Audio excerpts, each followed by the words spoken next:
Movie की शुरुआत में हम देखते हैं कि एक आदमी जो किसी चीज से बहुत डरा हुआ था और जिसके हाथ में गन थी, वो अपने बच्चे के कमरे में आता है और उसे मारने की कोशिश करता है, लेकिन उसका निशाना चूक जाता है और वो बच्चा अचानक से डर के उठ जाता है। उसके बाद वो आदमी वहीं पर जोर जोर से रोने लगता है। फिर हमें एक शादीशुदा कपल दिखाया जाता है जिसका इकलौता बेटा शॉन मर चुका था। उसकी मौत बाथटब में डूबने के कारण हुई थी। शॉन की माँ जेसी को नींद लाने की बीमारी थी और उसे अपने बेटे की याद बहुत सताती थी, इसलिए वो अपना इलाज एक दिमाग के डॉक्टर से करा रही थी जो जेसी को इमोशनल सपोर्ट दिया करता था। फिर हम देखते हैं कि वो कपल उसी लड़के को गोद लेते हैं जो मूवी के शुरुआत में उस कमरे में था। उस लड़के का नाम कोडी था और वो बहुत ही शांत किस्म का लड़का था। जब कोडी उस कपल के घर पर आता है तो अपने साथ एक बॉक्स भी लेकर आता है जिसमें वो अपनी फेवरेट बुक्स और बहुत सारी कोल्ड ड्रिंक्स भी रखा करता था।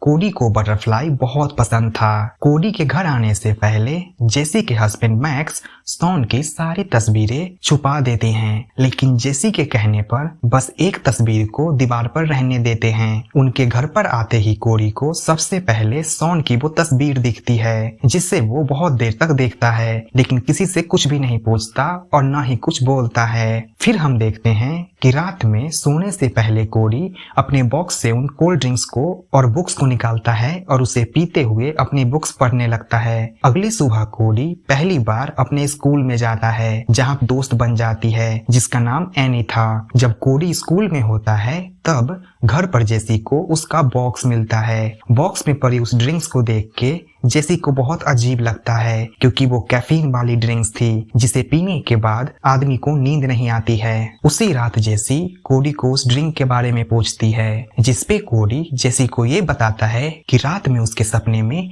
डरावना मॉन्स्टर आता है जिसका नाम कैंकरमैन है जो इंसानों को खा जाता है, इसलिए उसे सोना पसंद नहीं है और रात भर जागने के लिए वो उस ड्रिंक्स को पीता है। कोडी की बातें सुनने के बाद जेसी उसे भरोसा दिलाती है कि उसे यहाँ पर कुछ भी नहीं होगा, वो यहाँ पर आराम से सो सकता है। कैंकरमैन बस एक डरावना सपना है और कुछ भी नहीं। कोडी के सोने के बाद जेसी और मैक्स अपने लिविंग रूम में जागे हुए थे। फिर हम देखते हैं कि अचानक से वहाँ पर बहुत सारे खूबसूरत चमकते हुए बटरफ्लाई आ जाते हैं।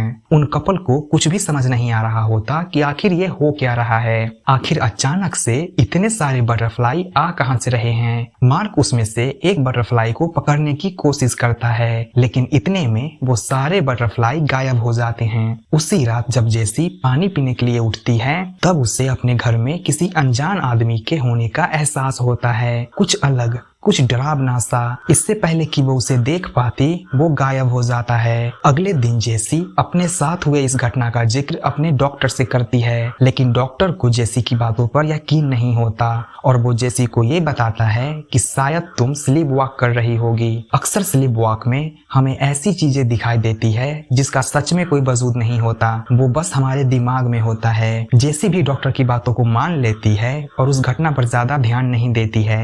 उसी रात को मार्क से उस तस्वीर के बारे में पूछता है कि वो बच्चा कौन है। इस पे मार्क बोलता है कि वो उसका बेटा शॉन है जो अब भगवान के साथ स्वर्ग में है। इस पे कोडी भी मार्क को बताता है कि उसकी माँ भी वहीं पर है। उसी रात जब वो कपल अपने लिविंग रूम में जागे हुए थे तभी फिर से वो सारे बटरफ्लाई वापस आ जाते हैं, लेकिन इस बार वो अकेले नहीं होते बल्कि उनके साथ उन कपल का मरा हुआ बेटा शॉन भी वहां पर होता है। शॉन को वहां पर देख के उन कपल को अपनी आंखों पर विश्वास नहीं होता क्योंकि शॉन तो मर चुका था, फिर ये बच्चा कौन है। लेकिन फिर जेसी हिम्मत जुटा के उस बच्चे के पास जाती है और उसे गले से लगा लेती है। जेसी को कुछ भी समझ नहीं आ रहा था, शॉन सच में वहां पर था, जीता जागता, लेकिन जेसी कुछ और कर पाती उससे पहले शॉन अचानक से गायब हो जाता है। अगली सुबह कोडी उन कपल को अपनी एक राज बताता है। वो उन्हें ये बताता है कि जब भी वो सोता है उसके सपने वो सब सच हो जाते हैं, जैसे कोई मूवी का कैरेक्टर स्क्रीन से बाहर निकल गया हो, इसलिए उसे सोना पसंद नहीं है और यही वजह है कि वो रात भर जागता है उस कोल्ड ड्रिंक को पीकर। लेकिन कोडी की बात सुनकर जेसी को खुशी होती है क्योंकि उसे लगता है कि शायद अब वो दोबारा अपने बेटे से मिल पाएगी। अगले दिन जेसी कोडी को एक वीडियो टेप दिखाती है जिसमें वो शॉन के साथ क्रिसमस मना रही होती है। जेसी ऐसा इसलिए करती है क्योंकि वो फिर से उन लम्हों को जीना चाहती थी, फिर से वो अपने बेटे की आवाज सुनना चाहती थी। उस रात ठीक ऐसा ही होता है। उसका बेटा सॉन वापस आ जाता है और इस बार वो बोल भी रहा होता है। जेसी को सॉन की आवाज दोबारा सुन के बहुत खुशी मिलती है, लेकिन वो खुशी ज्यादा देर तक नहीं रह पाती क्योंकि कोडी के सपने अचानक से डरावने होने लगते हैं और इतने में कोडी जाग जाता है, जिसके बाद सॉन भी गायब हो जाता है। अगले दिन जब मार्क कोडी को स्कूल से घर लेकर आता है तब वो ये देखता है कि जेसी ने सॉन की सारी तस्वीरें वापस दीवार पे लगा दी है। ये देखकर मार्क जेसी पर बहुत गुस्सा करता है और जेसी को बोलता है कि तुम कोडी का यूज कर रही हो। सॉन मर चुका है और कभी भी वापस नहीं आने वाला।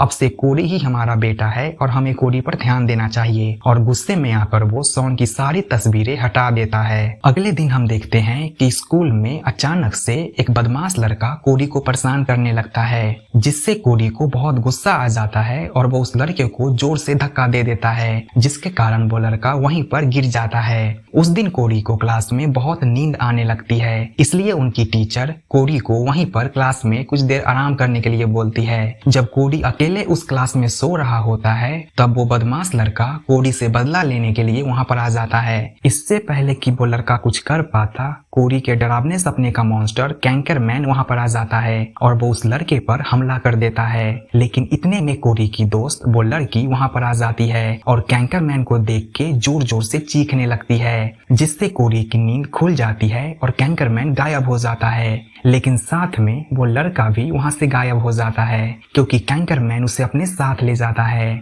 उसी रात फिर से जेसी अपने लिविंग रूम में होती है, इस इंतजार में कि जब कोडी सोएगा तो वो फिर से अपने बेटे से मिल पाएगी। लेकिन उस रात ऐसा कुछ भी नहीं होता, बल्कि कोडी को उस रात बहुत डरावने सपने आते हैं, जिसमें एक चुड़ैल होती है जो कोडी पर हमला कर देती है। कोडी बहुत ज्यादा डर जाता है और चिल्लाने लगता है। इतने में जेसी वहाँ पर आ जाती है और कोडी को बचा लेती है। इस घटना के बाद से कोडी कई रातों तक नहीं सोता है। ये देख के जेसी को बहुत बुरा लगता है, इसलिए एक रात वो कोडी के दूध में नींद की दवा मिला देती है। उस रात जब कोडी सोता है तो उसके सपनों में सॉन नहीं बल्कि कैंकरमैन आ जाता है, कोडी का सबसे डरावना सपना। उस रात कैंकरमैन उन कपल पर हमला कर देता है। मैक्स कोडी को नींद से जगाने की कोशिश करता है, लेकिन वो नहीं जागता। इतने में जेसी मैक्स को बताती है कि उसने कोडी को नींद की दवा दी है, इसलिए वो नहीं जाग सकता। हमारे पास अब कोई रास्ता नहीं है। कैंकरमैन से लड़ते लड़ते जेसी बहुत जख्मी हो जाती है, लेकिन मैक्स को कैंकरमैन उस रात अपने साथ ले जाता है। अगली सुबह जब जेसी की नींद खुलती है तब पुलिस वहां पर आ चुकी होती है। जेसी से पूछताछ करने के बाद पुलिस को जेसी की बातों पर विश्वास नहीं होता।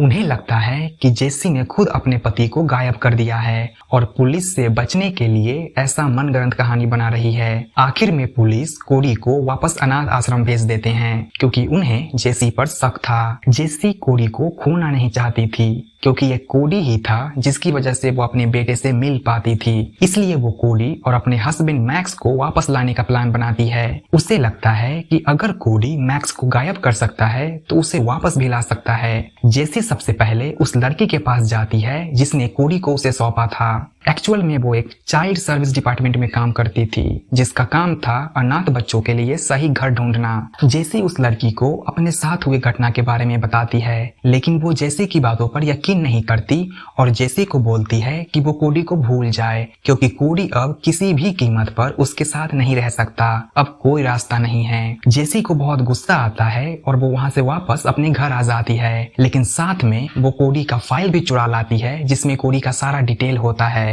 उस फाइल से जेसी को ये पता लगता है कि कोडी को इससे पहले बहुत सारे लोग गोद ले रखे थे, लेकिन सभी के साथ एक जैसा ही हुआ। वो सारे लोग अचानक से गायब हो गए सिवाय एक के, जिसका नाम था वेल येंग। वो एक पागल खाने में कैद था क्योंकि पुलिस को शक था कि उसने अपनी वाइफ को मारकर उसे कहीं छुपा दिया है और पुलिस से बचने के लिए जानबूझकर कैंकरमैन की कहानी बना रहा है। इसके बाद जेसी उस पागल से मिलने सीधे पागल खाने पहुंच जाती है। वहां पर जाने के बाद हमें ये समझ आता है कि वो पागल इंसान वही था जो मूवी के स्टार्टिंग में कोडी को गोली मारना चाहता था।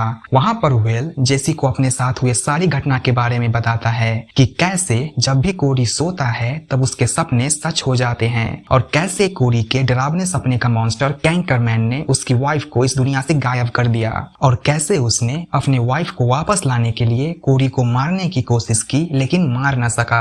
फिर वो पागल आदमी जेसी को ये काम सौंपता है कि वो कोडी को जान से मार दे, क्योंकि यही एक तरीका है जिससे उन सारे लोगों को वापस लाया जा सकता है जिनको कैंकरमैन ने गायब किया है। लेकिन जेसी ऐसा करने से साफ इनकार कर देती है क्योंकि वो किसी भी कीमत पर कोडी को खोना नहीं चाहती थी, क्योंकि वो उसे प्यार करती थी, उसे अपने बेटे जैसा मानती थी। जाने से पहले जेसी उस पागल इंसान से कोडी के असली माँ बाप के बारे में पूछती है, जिसपे वो बोलता है कि कोडी की एक माँ थी जो मारी गई, शायद उसे भी कोडी ने मार दिया हो, क्या पता। थोड़ी सी छानबीन के बाद जेसी को कोडी के माँ के बारे में पता लगता है कि जब वो मरी थी वो कौन से हॉस्पिटल में एडमिट थी। इसके बाद जेसी सीधे हॉस्पिटल पहुंच जाती है जहां पर उसे कोडी के माँ का एक बॉक्स मिलता है जिसमें उसे एक सुंदर सा बटरफ्लाई का पुतला मिलता है और साथ में एक जर्नल भी। उस जर्नल से जेसी को कोडी के बारे में सारी बातें पता लगती है कि जब कोडी पैदा हुआ था वो बाकी बच्चों से काफी अलग था। उसके पास कुछ सुपरनेचुरल पावर थी जिसकी वजह से उसके सारे सपने सच हो जाते थे, जैसे कि कोई मूवी चल रहा हो, सब कुछ असली हो जाता था। लेकिन एक दिन अचानक से उसकी माँ बीमार हो जाती है। डॉक्टर के पास जाने के बाद उसे ये पता लगता है कि उसे पैनक्रियाटिक कैंसर है जिसका इलाज संभव नहीं है। धीरे धीरे उसकी माँ और बीमार होने लगती है। उस कैंसर की वजह से उसके सारे बॉडी में बदलाव होने लगते हैं, उनके सारे बाल झड़ने लगते हैं और वो बहुत कमजोर हो जाती है, इतना कमजोर कि खुद कोडी भी उन्हें पहचान नहीं पाता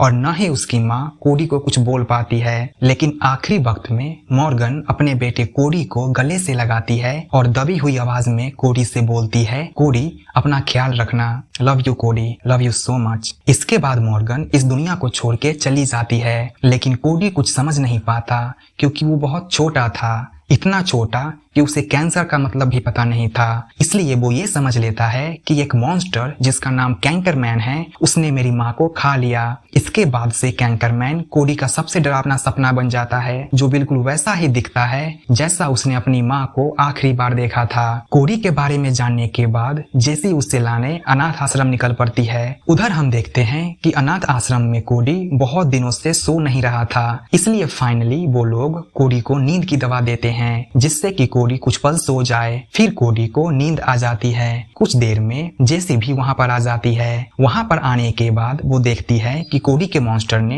पहले ही वहां पर सारे लोगों पर हमला कर दिया था। जैसे ही जेसी वहां पर जाती है, कैंकरमैन जेसी का ध्यान भटकाने के लिए उसे वो दिखाता है जिससे वो बहुत ज्यादा डरती थी, अपने बेटे की मौत को, कि कैसे वो बाथटब में डूब के मर गया और जेसी कुछ नहीं कर पाई, उसे बचा नहीं पाई। लेकिन इसके बाद भी जेसी नहीं घबराती और सीधे कोडी के कमरे में पहुंच जाती है। वहां जैसे ही जेसी कोडी को जगाने की कोशिश करती है, कैंकरमैन जेसी को कमरे से बाहर फेंक देता है और उस पर हमला करने की कोशिश करता है। लेकिन इससे पहले जेसी वो पुतला कैंकरमैन के सामने कर देती है। उस पुतले को देखते ही कैंकरमैन शांत हो जाता है और वो जेसी पर हमला नहीं करता बल्कि बहुत इमोशनल हो जाता है। इसके बाद जेसी कैंकरमैन को गले से लगा लेती है। धीरे धीरे कैंकरमैन कोडी में बदल जाता है और हमेशा के लिए यहाँ से गायब हो जाता है, क्योंकि कैंकरमैन कोई और नहीं बल्कि कोडी ही था, क्योंकि वो उसी का बनाया हुआ मॉन्स्टर था। इसके बाद जेसी कोडी को उस अनाथ आश्रम से अपने घर ले आती है। कैंकरमैन के जाते ही वो सारे लोग वापस आ जाते हैं, जैसे कुछ हुआ ही ना हो, जैसे कि ये सब कुछ बस एक सपना हो।